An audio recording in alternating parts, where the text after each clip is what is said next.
Salut à tous, c'est Day One, et on se retrouve en ce jeudi 4 décembre pour une nouvelle vidéo du calendrier de l'Avent. Hier, on a parlé de Poison Ivy Infinite, un run superbe que je vous conseille évidemment ardemment.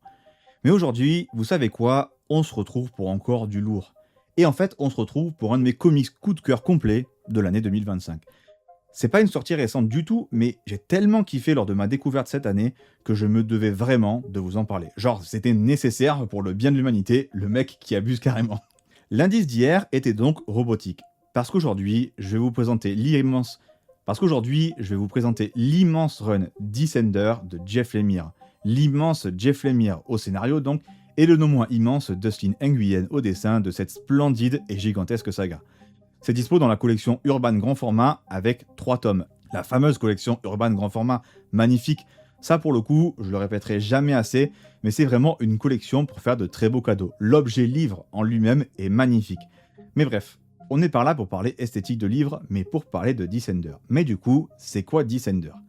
En gros, le pitch c'est: il y a 10 ans, les récolteurs, des robots de la taille d'une planète, débarquent dans la galaxie et commettent un acte absolument horrible en éliminant une quantité phénoménale de gens avant de disparaître. Désormais, la galaxie tente donc de se remettre en route. 10 ans après cet événement, dans une xénophobie ambiante envers les robots, qui du coup paraît de plus en plus évidente à tout le monde. Et c'est là que se réveille Team 21, qui, sans le savoir, possède un lien avec les récolteurs qui semble complètement flou, mais en même temps parfaitement évident pour tout le monde. C'est donc forcément un secret dont tous les gouvernements de la galaxie rêveraient de s'emparer pour leurs propres bénéfices. Déjà pour commencer, je tiens à dire que ce comics est dans mon top 3 comics indépendants. Voilà, je vous file l'info, à vous de voir l'importance que vous lui apportez. C'est donc un comics que je porte vraiment dans mon cœur. Déjà parce que c'est de la SF, mais surtout de la vraie bonne SF. Donc déjà, à tous mes fans de SF, franchement, vous pouvez me faire confiance, ici, on est sur de l'excellente science-fiction. Sur ce comics, on est vraiment sur une épopée plutôt longue, mais en même temps pas tant que ça. C'est une épopée vraiment magistrale par contre, mais pourquoi du coup? Bah déjà, parce que la réussite de ce comics, pour moi, elle repose sur 4 piliers. Les personnages, l'histoire, les thématiques et évidemment les dessins. Donc, commençons par le point numéro 1, les personnages. Pour commencer, ce qu'il y a à savoir, c'est que ce comics est un récit choral, donc qui va se baser sur plusieurs personnages, plusieurs groupes de personnages pour être précis. Et qu'il va baser beaucoup de son avancée au travers de l'évolution de son histoire par ces mêmes personnages. Et déjà là, fidèle au style de Jeff Lemire, les personnages sont le cœur de l'histoire.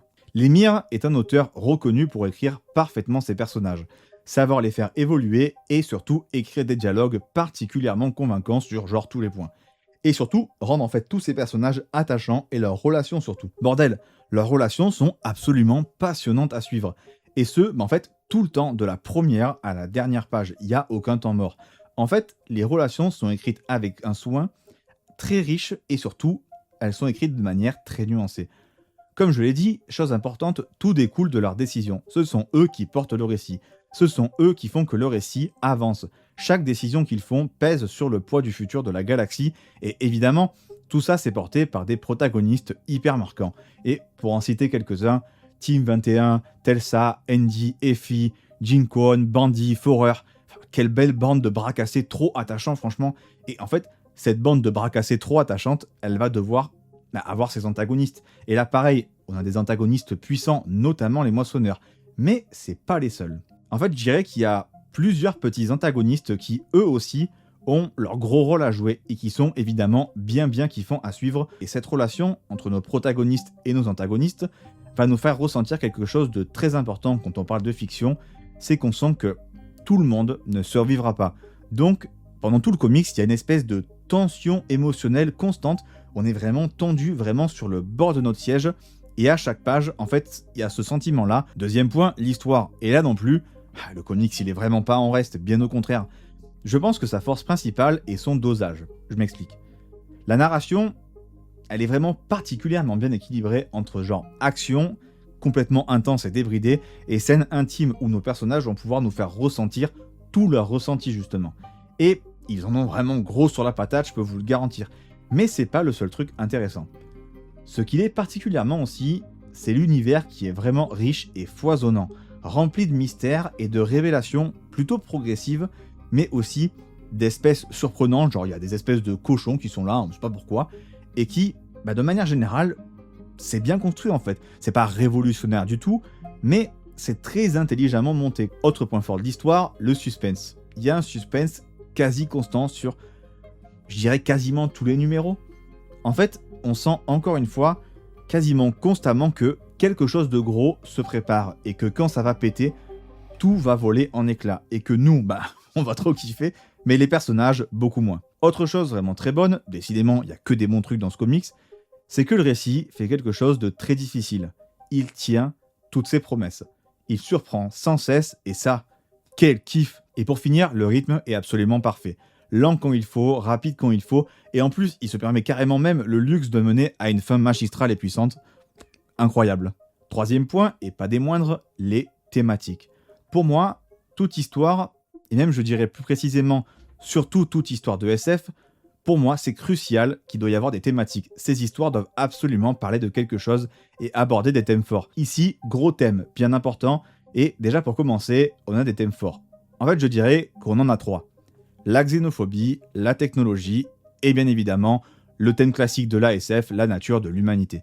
Et je peux pas vraiment rentrer dans les détails pour des raisons évidentes que je vais vous spoiler, mais tous ces thèmes sont magnifiquement abordés. Et surtout, centrés évidemment autour des robots, ça paraît plutôt logique.